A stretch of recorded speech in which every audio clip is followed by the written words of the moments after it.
Katsumi was pointing his finger at Hiroki, while the rest of us just kept staring at them completely puzzled.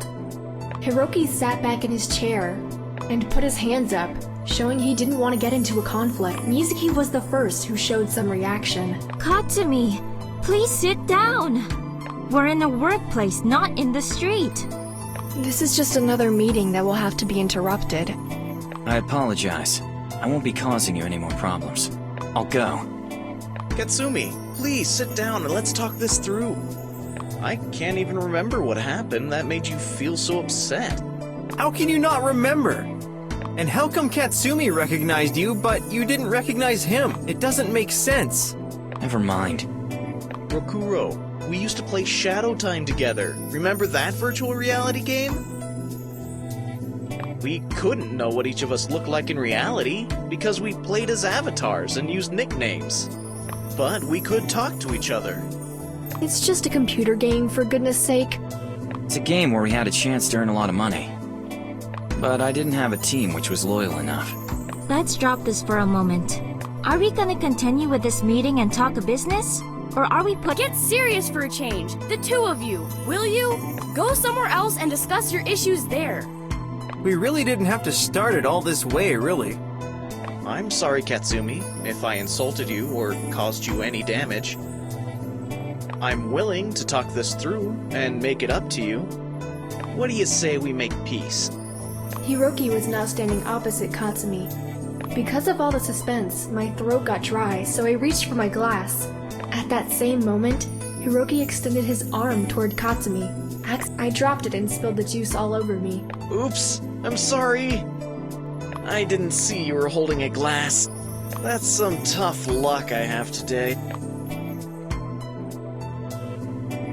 Oh, it's nothing. Don't get upset, it will dry out. I hope so. I'll make it up to you if the stain remains. It's alright. There's really no need for that. Mizuki brought kitchen towels, and I helped her wipe off the table. Rokuro and Agiko were just sitting, giggling and rolling their eyes. Katsumi was no longer upset, and now it was him who offered his hand to Hiroki to reconcile. Alright. I apologize too for snapping like that. But I couldn't help it. I hope this time we'll cooperate better. Sure thing. Does that mean that Hiroki's now officially a part of our team? Haven't we agreed to that already? We have. But after what happened today, I have to make sure Katsumi and Hiroki will be able to put their issues aside and behave themselves. Everything's fine as far as I'm concerned. All is well, Mizuki. I was over the line. As a matter of fact, I was just surprised to see the world's such a small place. It won't happen again. Would you sign that statement? Rokuro, stop adding fuel to the fire. That's my job, remember? Everybody burst out into laughter, and the tension was beginning to let up. We soon ended up chit-chatting about some unrelated matters until, at one point, Mizuki reminded us we were there to discuss business. Alright guys, now let's quickly sum up who found out what during the research. And then, when we have enough information, we're gonna come up with some constructive idea about our future work. I'd say I should go first, because my job is to inform you about our limitations from a legal point of view. We're only allowed to use free data that we can find on the web. We're not allowed to share publicly any data without the consent of the owner.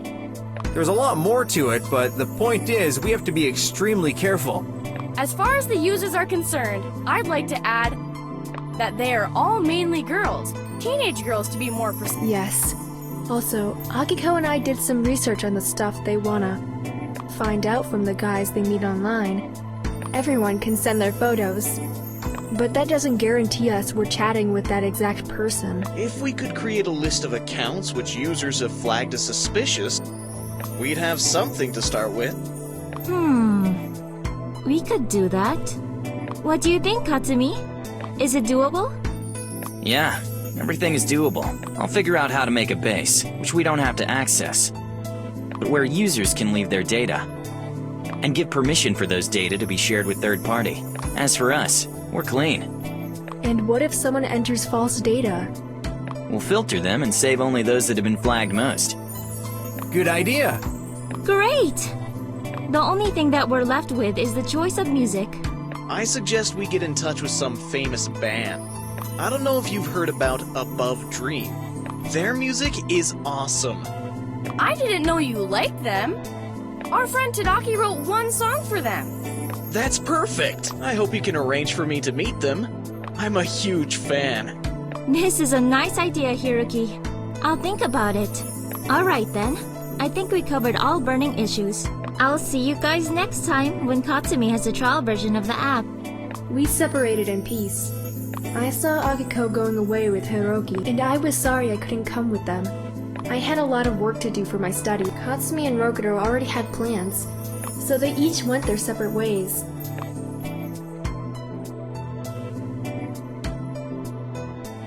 I didn't have the time to go home and change.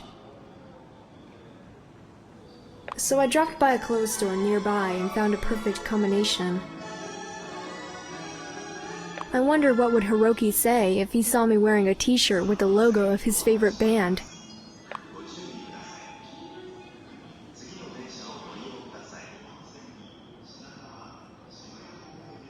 It suits me perfectly. I have to buy it. Buy it. I came to the metro station and glanced at my watch. The train was due soon, and the station was getting packed with people. That was when I saw Akiko and Hiroki coming toward me. Hello! What a makeover! I like your t-shirt. Thanks, Hiroki. I just had to change my clothes. And I suddenly saw this t-shirt in a store window. I'd ask you where you bought it. But I don't think they'd have it in my size.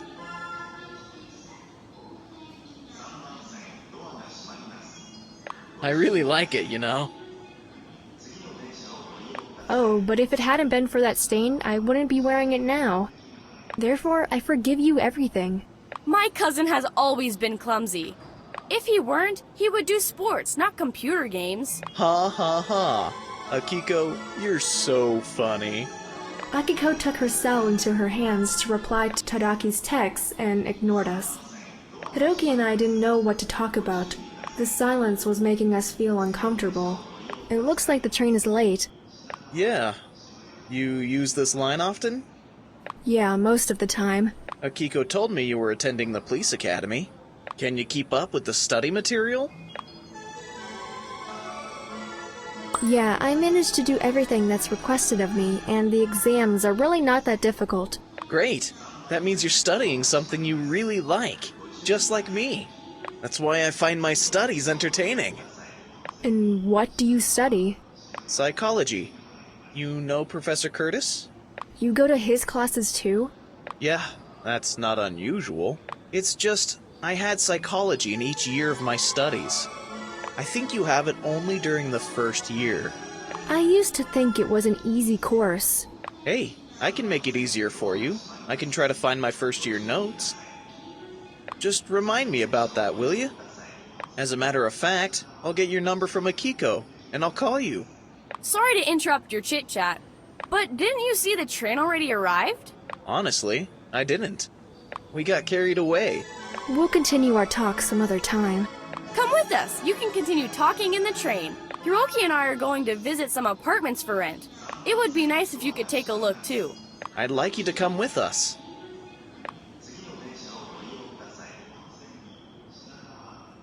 I'm sorry, guys, but I have to turn down your offer. I already told my boyfriend I'd go to college right after our meeting. I'm really in a hurry. Too bad. Come on, Hiroki. We're gonna miss the train. Talk to you later. I'll let you know if I found the right apartment. Alright, bye. I entered the train which took me to the college, and I couldn't help but wonder which one of them was looking for an apartment. Akiko or Hiroki? Or were they planning to live there together? I tried to finish all the work I had there as soon as hoping to join them in their search for an apartment. At the office hours, I got a longish list of books which I was supposed to find in order to do my term paper. Police psychology. It shouldn't be hard. What's hard is taking all these books from the library home. I was walking toward the exit when I spotted my boyfriend standing at the end of the hall. He was leaning against the wall and looking toward the place where I was He made a step forward as soon as he saw me. He was smiling and hiding something behind his back. I ran into his arms. He wrapped my waist with one arm and lifted me up. Here you go, beauty. I wanted to surprise you and brighten your day. Thank you. Thank you so much, my love. I've never received a bouquet of flowers. You're welcome. I knew you'd be so happy. I would have been buying you a new one each day. That romantic gesture meant a lot to me. I was so happy, I was bouncing around him like a little girl. My heart is full when I see you're that happy. How did the office hours go? Oh, I need to look through a bunch of books and do my police psychology term paper. Tadaki helped me by saying that my initiative and extracurricular books will definitely be noticed by the professor. Great. Does that mean I'll be seeing you less? If I find a way to finish my paper before the deadline, then I'll have the time for hanging out. Of course. In the meantime, we have ChatLinx. That's right. So hurry up, get down to business. I promised my pals we'd shoot some hoops. Just so we can keep in good shape. Text you later then. Bye. I was headed toward the library to get all of the books I needed. But once I saw Akiko's text, I put it off till the following day.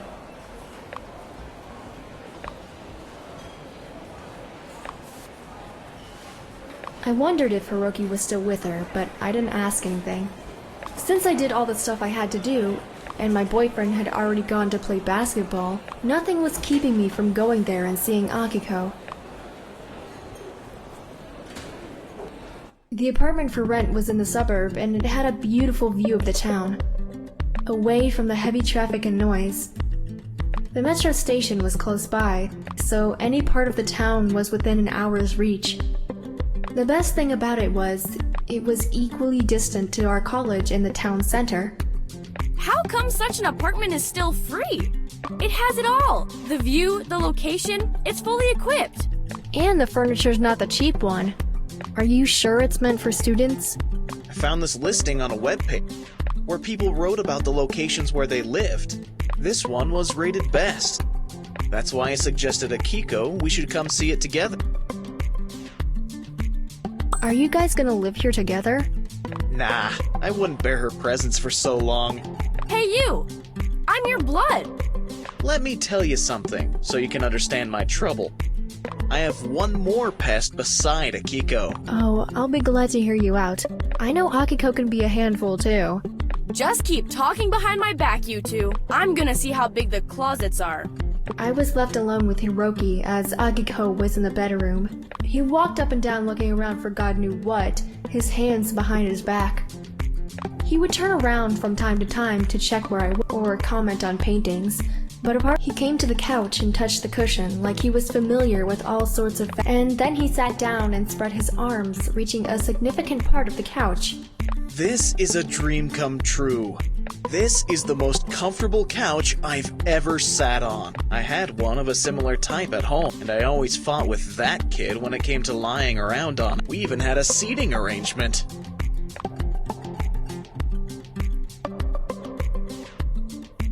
You mentioned having another pest besides Akiko? Yes, Akiko's my cousin. Our fathers are brothers. I meant my sister, Seiko. Oh, life hasn't been good to you. You had to look after them all the time and handle their whims. I wonder if Saiko and Akiko have something in common, or are they Many would rather say they are siblings. They're both impetus and obstinate. Whenever they're in the same room, you can feel the ground shaking. They're either greatly loving each other, or greatly fighting with each other. That would be fun to watch. Akiko fighting with herself. It really is fun in the beginning. Hey, what are you doing in here? I leave you for a couple minutes, and there you are, already chit-chatting behind my back. That's right. We're talking behind your back. You don't have to know everything. Oh, it's nothing like that, Akiko. He's messing with you. Huh. You two just lean back and relax while I check out the entire place. You should take a look too and help me make my decision. What's there to think about? The location's great, the furniture's super new. What do you think? Do you like the apartment I found for us?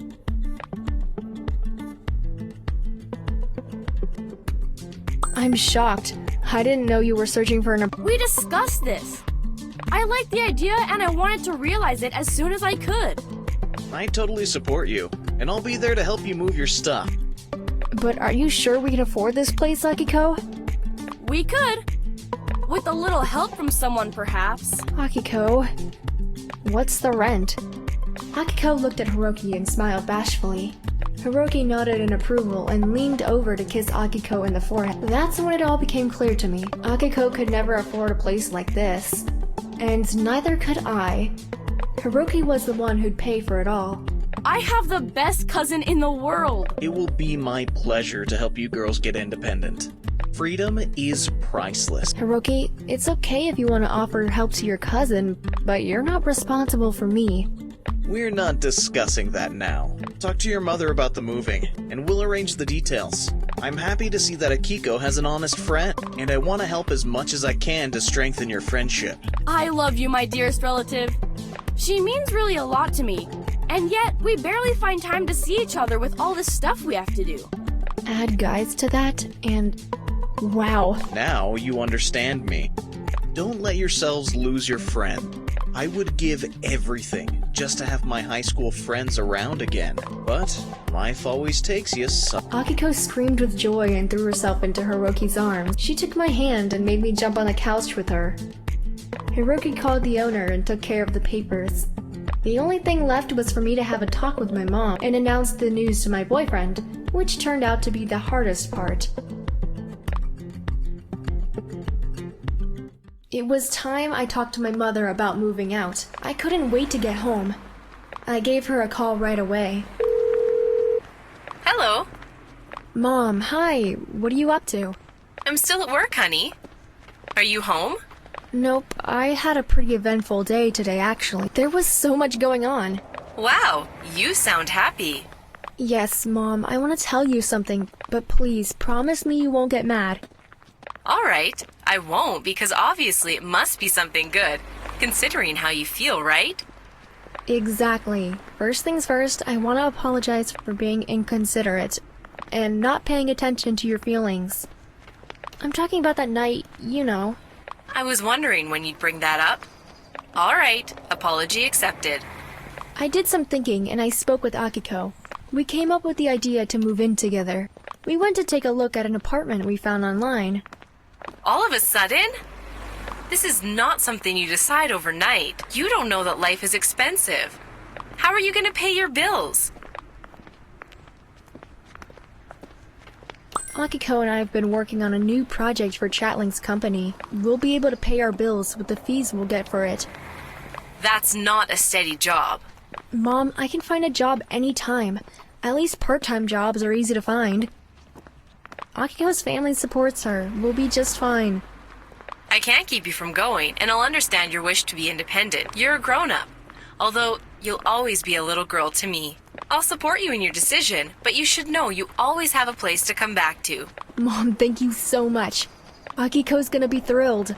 Send me some photos of that place. I want to make sure you have everything you need there. I will. You'll be thrilled. I love you. I love you too. My girl's growing up. Oh, now I'm both sad and happy at the same time. Everything's gonna be okay, Mom. I promise. My hands were shaking with excitement because I wanted to let Akiko know the good news right away. I quickly texted her, and then started to think how I should break the news to my boyfriend.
I didn't even get to the point of telling him how amazing the apartment was, and that I couldn't wait for the time when I would wake up next to him in our bed.